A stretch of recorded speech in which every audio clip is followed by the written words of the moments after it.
Hey, what's going on, everybody? It's the Astral. Just wanted to go over about a week or so. I've been out of town, so wanted to just cover a little bit of what I've seen going on in the news.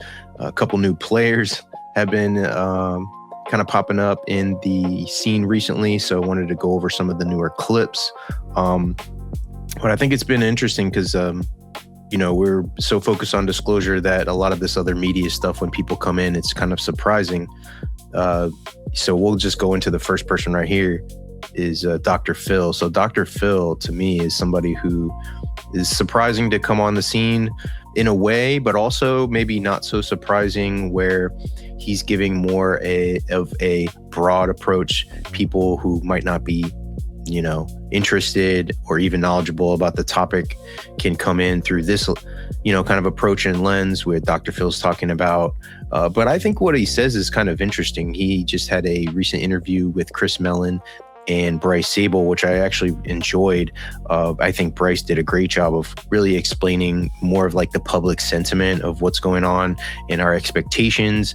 A little bit of the frustrations and disappointment that's been there. And I think Dr. Phil really, was with the conversation. He seemed up to date on a lot of the stuff that was going on. He used a lot of the terms that people, researchers, experiencers are familiar with, and also referenced some of the players like Grush and other people in the game, the congressional hearings, stuff like that. So he seems educated on the topic, and his approach is similar to, I think, a lot of people in the community, where he thinks there might be a psyop aspect to it. We might be getting psyoped by the government, which I find interesting because he ended up saying that Trump was the one who gave him these files. So let's just go ahead and listen to this clip here, and then we can talk more about it. In my life, the government's official position on UFOs, or what are now most commonly referred to as UAPs, was simple. Nothing to see here, folks. Well, that has changed. In 1950, Los Alamos reported over 200 UFO incidents in and around the facility in just the last year or two prior. And these reports were almost entirely from scientists and military personnel and security personnel. A year and a half ago, we had 17 consecutive days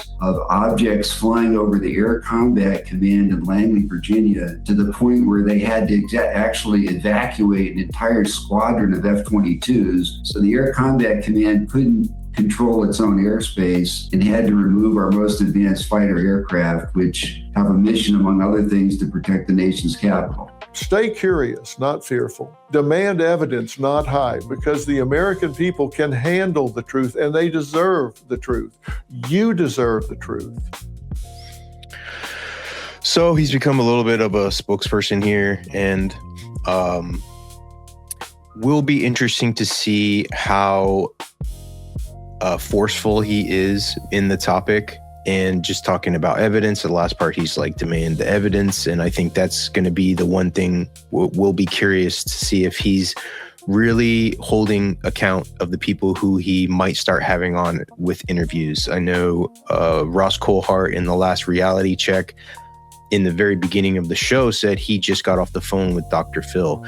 So it could be where Dr. Phil is taking more of a journalistic approach into this, where he's just interviewing and getting his audience up to speed on what's going on in the topic. So it will be interesting to see how he kind of lays this out after there's a little bit of first, even when the tranche was sent earlier to him, specifically from Donald Trump, which is really extremely interesting that the president sent him early the files and he was able to take a look at them. But he voices his frustration on the lack of context, the lack of information that comes along with the file drops, which is something that I think you could see across the board throughout the research community in the UFO field. Is there's not a lot of context. It's hard for us to understand when the government is the one who's supposed to be understanding what all of this stuff is, and they're not giving us any context so we can figure it out. So that's, I think, one of the main frustrations there. Let me just bring up also so another thing that is interesting is just that Trump sent him the files early. So why Dr. Phil? I think one of the questions that I keep asking myself is why Dr. Phil? Why would Dr. Phil get early access to the files and then promote it as though he's getting this inside access? And it ended up being, people were wondering, how did he get this inside access? And it was directly from Trump. That's one of the most interesting parts to me, is that Trump, he said this before, like, have a good time with the files for sure.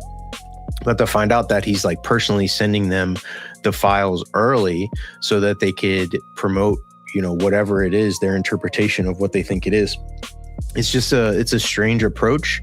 But I wonder, like, if there's a bigger narrative at play here where Dr. Phil is kind of leading a little bit more of the public sentiment, people who might not be aware of the topic, exploring it in that way. So just was interesting in that. Here was a Rogan interview where he recently had JD Vance on, and we'll talk more about it after I play this.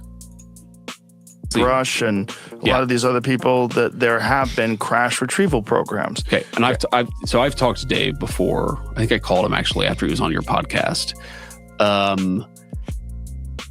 So there's like the crash retrieval stuff of whether that's real or not. Where is it, etc.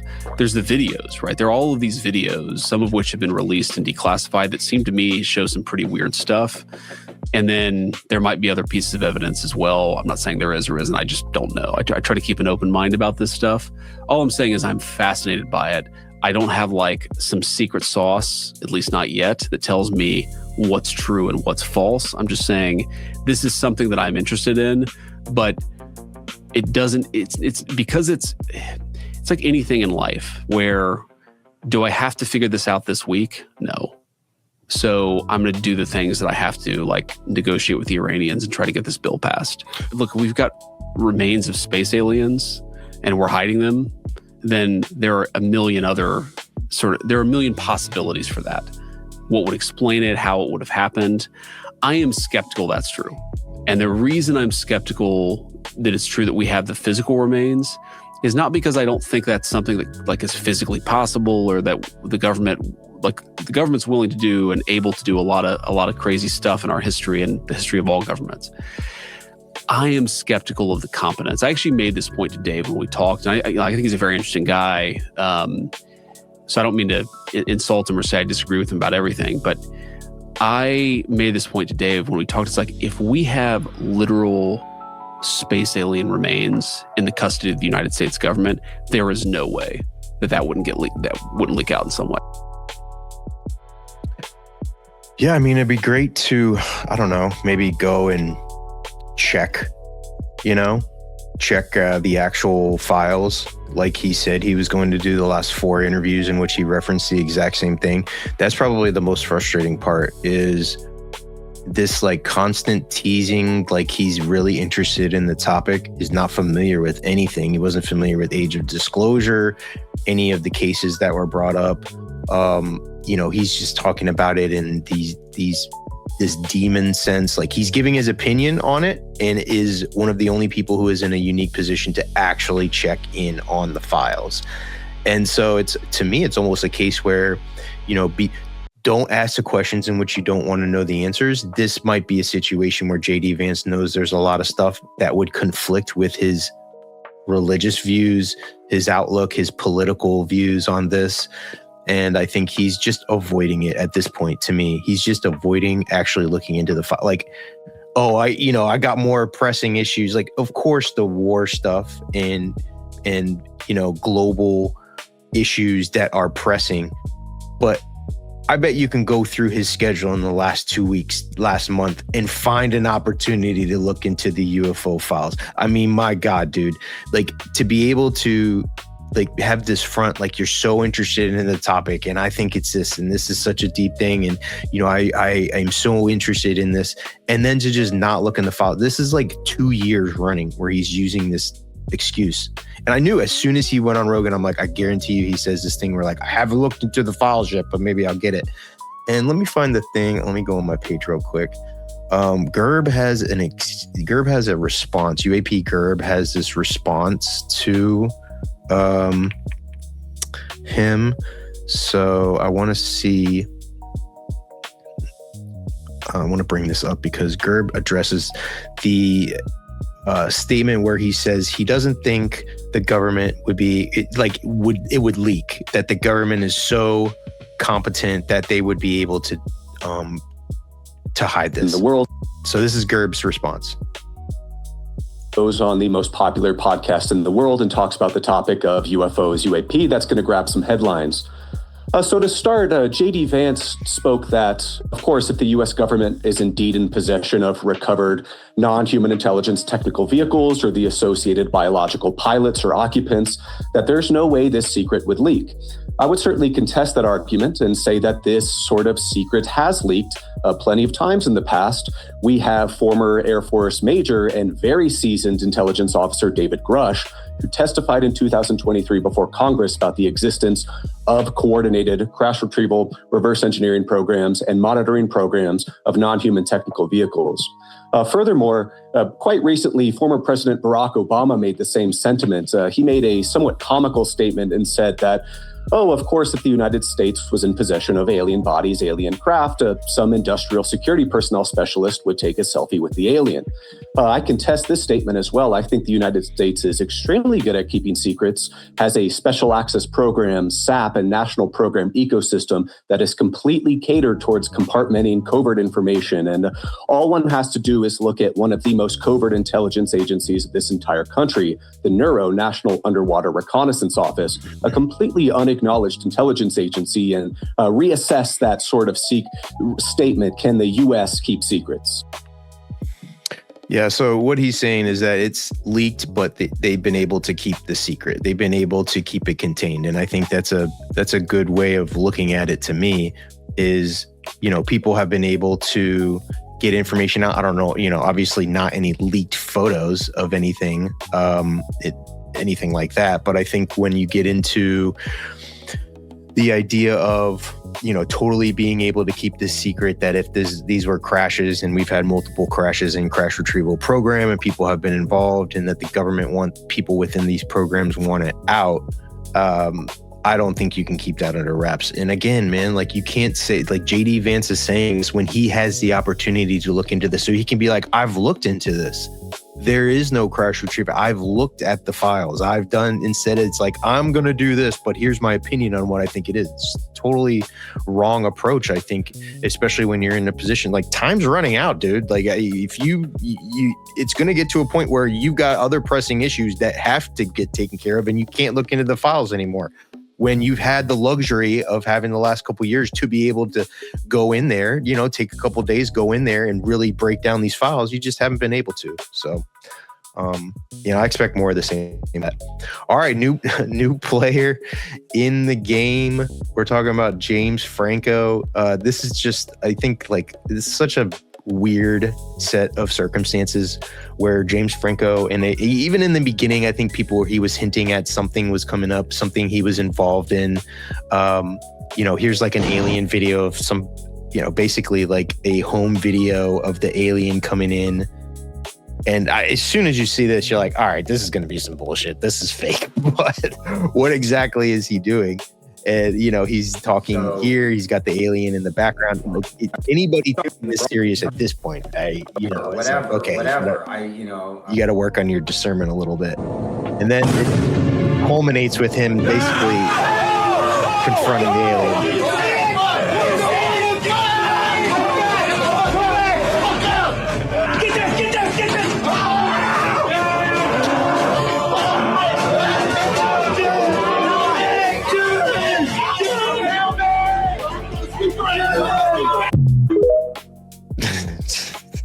The Pentagon releasing this.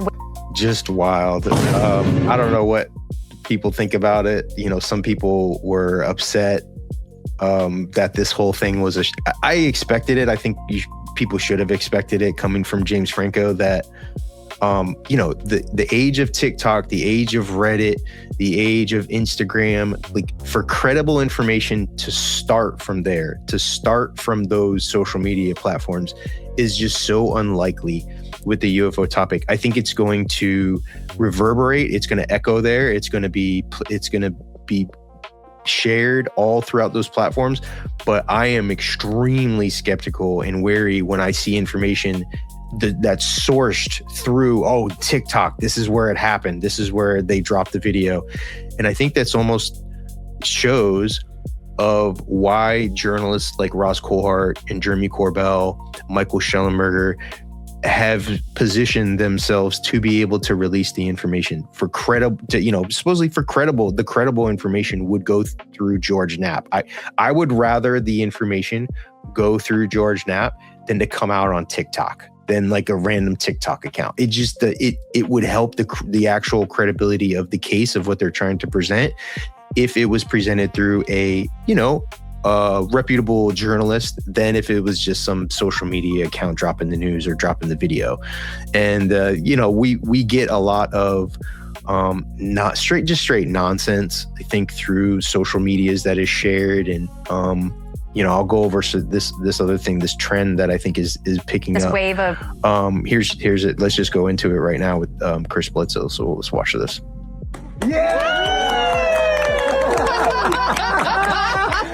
Hold on. First time. Bring it up.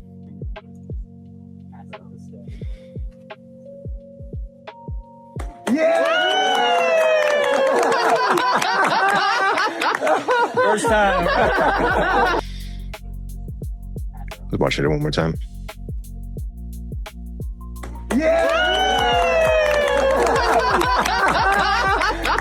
First time.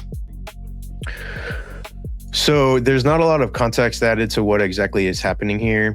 And actually later on, he posts this on his Facebook page, which is, it's just funny to look at. It's wild to me. And then he's like, chew on this one, like chew on this, guys. Doesn't matter if it's metal or wood or cement. We're much more than we think we are. Time to wake up and explore your power. This to me is trying to make it seem like he's using psi ability, like parapsychology, psychic phenomenon, extrasensory perception, psychokinesis, I would think, is what is being tried to being explained here, to stick it on the wall. It's just such a interesting comparison to see the comments on Instagram and Facebook compared to a platform like X, where people are much more critical of this.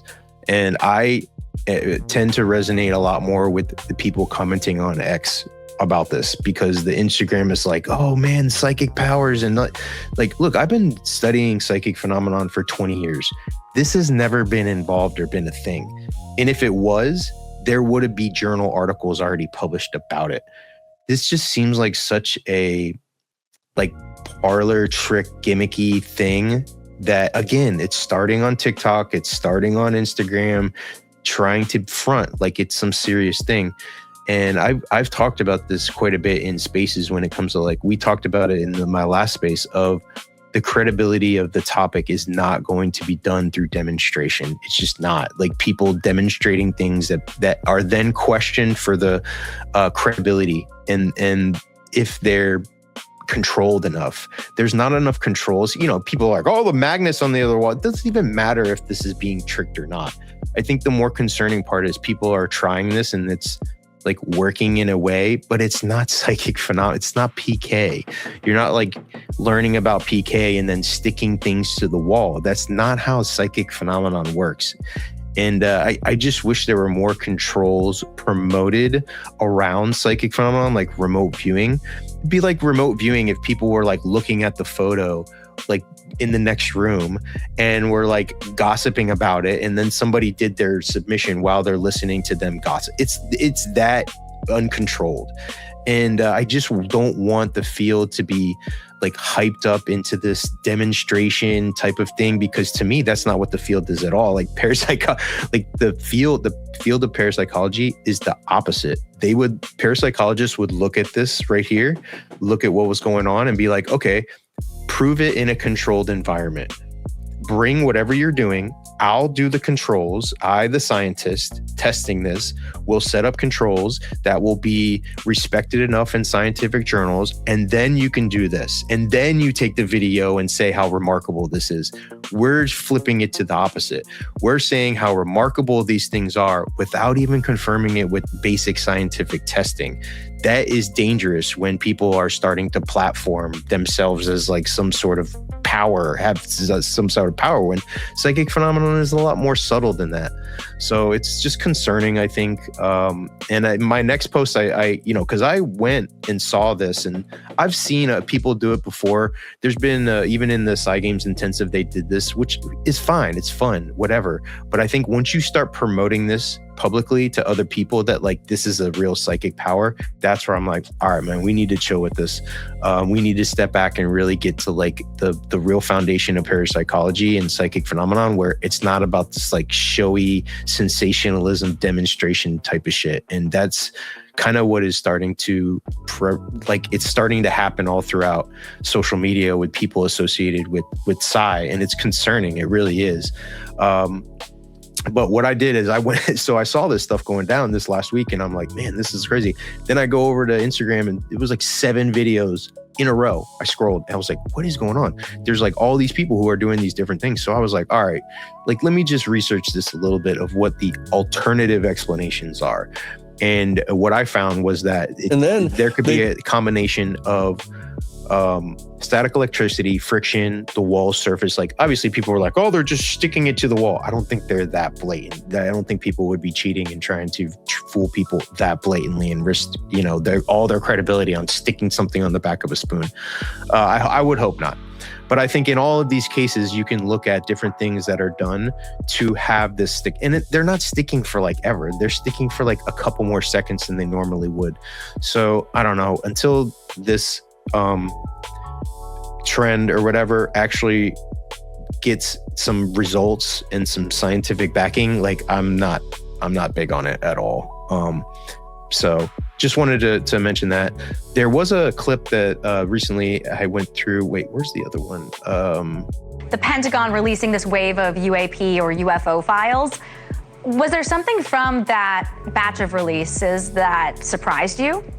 No, not really, because we already heard testimony over the last 3 years in Congress, sworn testimony from insiders, whistleblowers, national security experts, ex-military, saying that they got aliens in the shed and reversed engineering. They're saying that already.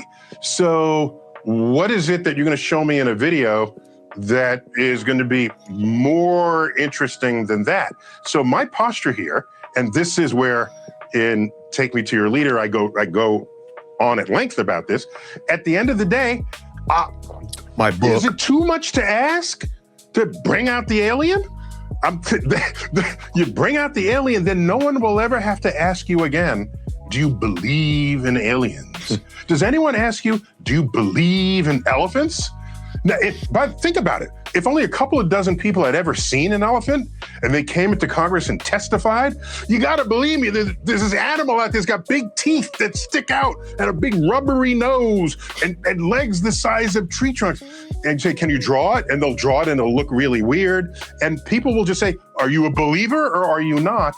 Until they bring out the elephant. And then elephants are there and they exist. So that's kind of what I'm waiting for, instead of fuzzy videos. It's funny that people were complaining about him jumping on the topic, and obviously the book that he references and came out with is part of this whole thing, but he still got the same like brash approach, like just bring out the alien, man. And that seems to be something that skeptics are going to now is, let's see the material, let's see the bodies. I think if you're testifying it in front of Congress, the next step should be actually bringing it out. And I think that's, whether or not you like that or not. I saw it online. I might be able to bring it up. Brandon Fugel is going at Michael Shermer and Mick West. And, he's like, oh, first of all, Brandon Fugel talking about all this science without releasing the data, I think it just nullifies a lot of your argument that if you're just going to be another Bob Bigelow and hoard the data and not really release it and make some excuse like, oh, you're not like, I'm not going to release it to the public. Why would I release it to the public? I'm going to do it in this ultra professional scientific way. Like bullshit. Okay. Like there's journals out there where you would submit your data and then it would be published for everybody to see. That's the whole point. So other researchers, you don't like do it in this small network. Like tell that to Gary Nolan. Or anybody who's published a research project so far on, tell that to Avi Loeb. Avi Loeb wouldn't say that. Avi Loeb would be like, let's see the data. Let's see all this stuff from Skinwalker Ranch. And you're saying this, you can't put it on a TV show and then not release the data. And I think that the bulk of it is that a lot of this is just claims until we actually see some of the evidence. And it's an easy argument for the skeptics to make. If you don't like it, that's the challenge of ufology right now. Like that's what's holding it back, is it's all driven on journalism and claims. And so when a skeptic that's based in scientific frameworks of how they evaluate something of being real or not, it can't be based off of belief. Do you believe these guys and what they're saying? It doesn't matter. Where's the evidence that I could look at and I can confirm and evaluate what's actually happening? I want to analyze the data. So when there's no data, when there's no evidence, the skeptics have an easy argument. The problem is we're not holding the people accountable that should be producing the evidence. Remember when Jeremy Corbell said, if there's not alien bodies and crash retrievals, I'm going to post the videos myself. He still hasn't done it. So it's like all of these people are kind of referencing Hal Puthoff and Eric Davis. They could come out, they could break their NDAs. Everybody, you go to jail. Okay, well, let's see it. I think that, for the excuse to be made that, oh, the skeptics don't know what they're talking about because they keep demanding evidence. Well, no shit. They're going to keep demanding evidence until anything is valid at all in a scientific environment. No wonder academics aren't jumping on this topic, because it's all driven on claims, and they're going to reach the same conclusion that any scientist that would come into the field. That's not going to just jump on board because they're interested and they like the topic and they, are friends with people who are involved or whatever. They have to be bound by, that's where this UAP Scientific Council, I think, is going to get very frustrating for people, is Avi Loeb is going to be in there being like, we haven't found anything. And the pro UFO people like Gary Nolan are, well, we've got some great stories and all this stuff that is being talked about, but there's no actual data and evidence. And so people are going to have this expectation that they're going to get confirmation when it's not. They're going to have confirmation that there's not enough evidence to confirm anything. That's basically what it's going to end up being.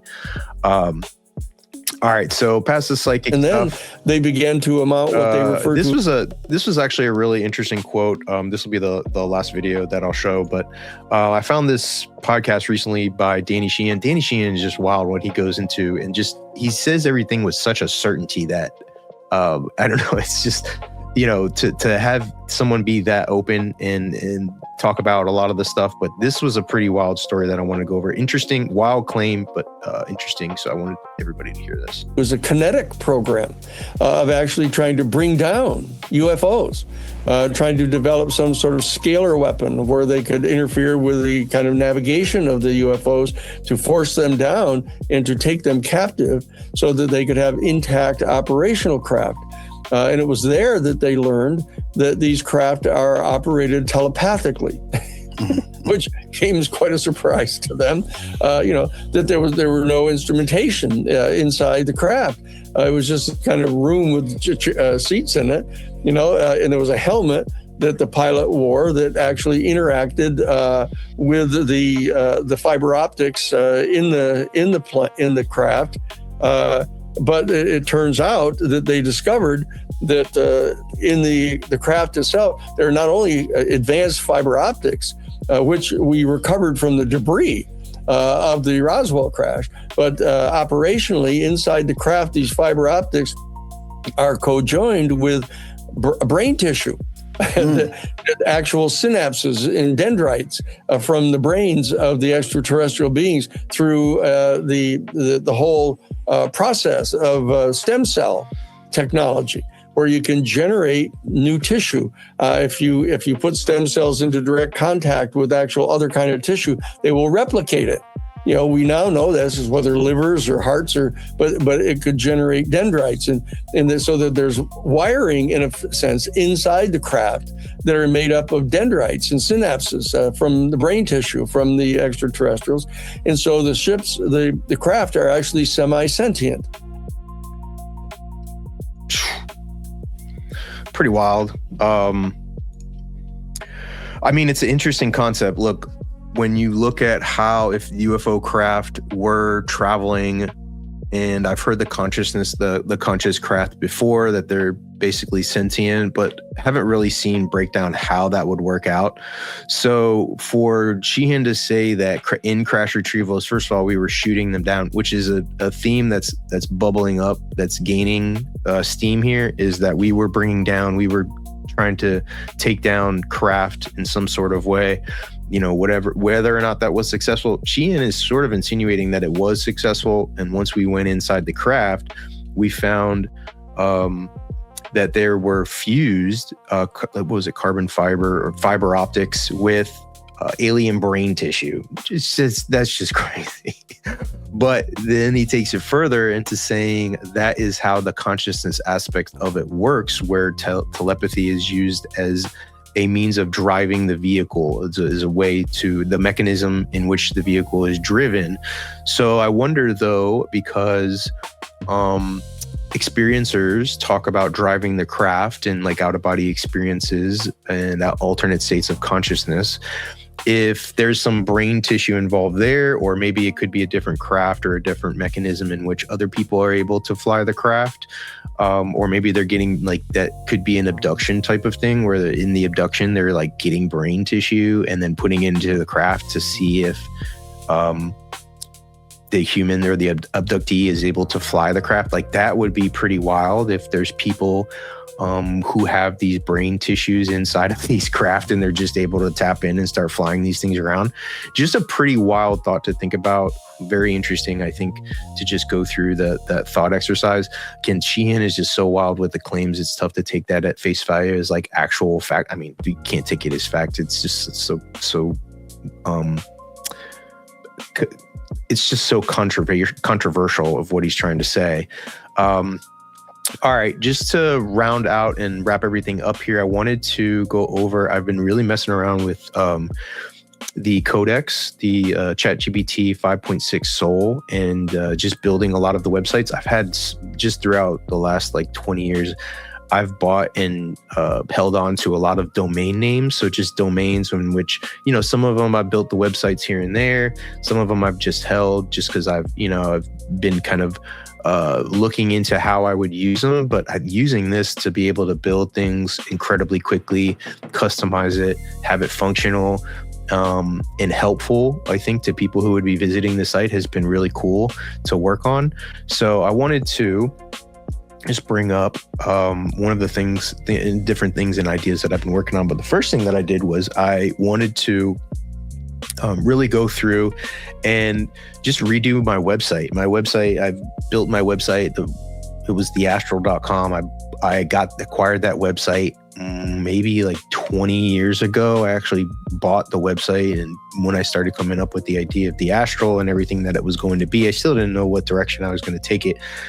But I've had the same design for about 15 years. And so I've just, in matter of hours, I was able to completely upgrade the look, incorporate a lot of things like my YouTube channel, my music, like a donation page. So people, or if they wanted to send me some support or anything like that, I was able to incorporate all that.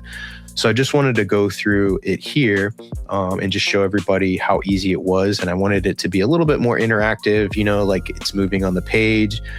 I can change a couple things on it. There's a couple things that I can change. Watch the latest video. It actually brings up my latest YouTube channel video. So the last one that I had a couple interviews during UFO Twitter Week that I just put up recently. So it goes right to that.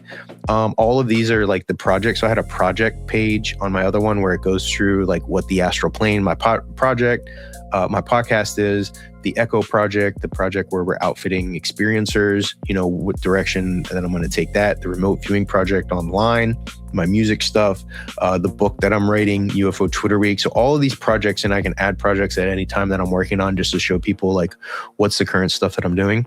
This is the music page. It automatically brings up and I can start just playing my songs. It has this little cool graphic that it just already made like that. The support page where you look, buy me a coffee, Cash App, give me some crypto if you want to. No pressure there. Just wanted to put that there to test that out. And then you can go right to my X page. So you can click on this and it'll take you to the X page. It'll take you to my YouTube, just all little things that's there that I'll just keep on building. Another one that I'm building that I just started, which I'll give you a little bit of a preview of, is a website called Dreaming Coach. So I have this website that I've had on a while. Like I said, I've just had the domain, haven't really done anything with it, but I always have wanted to build a website in which would help people in their dreaming, logging their dreams, interpretation, just kind of keeping track of everything, getting some analysis, some tools, some research into dreaming. So this is just the beginning, but one of the cool things is I could just catch a dream. I could literally just test my dream here, put some different things, dreaming about, let's see,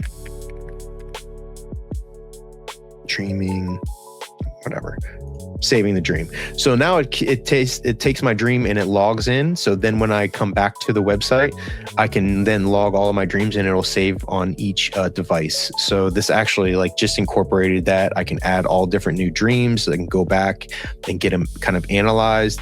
This is just a reference, some of the different things that I wanted to incorporate into the website. I'll probably build this out a little bit more, just kind of minimal at this point with some research. It'll take you to some different papers about lucid dreaming, out of body states, sleep paralysis, different things like that. So, what all is contained into different dreaming and different experience while dreaming, I want to cover on this website. So I would expect this to be up in the next week or so.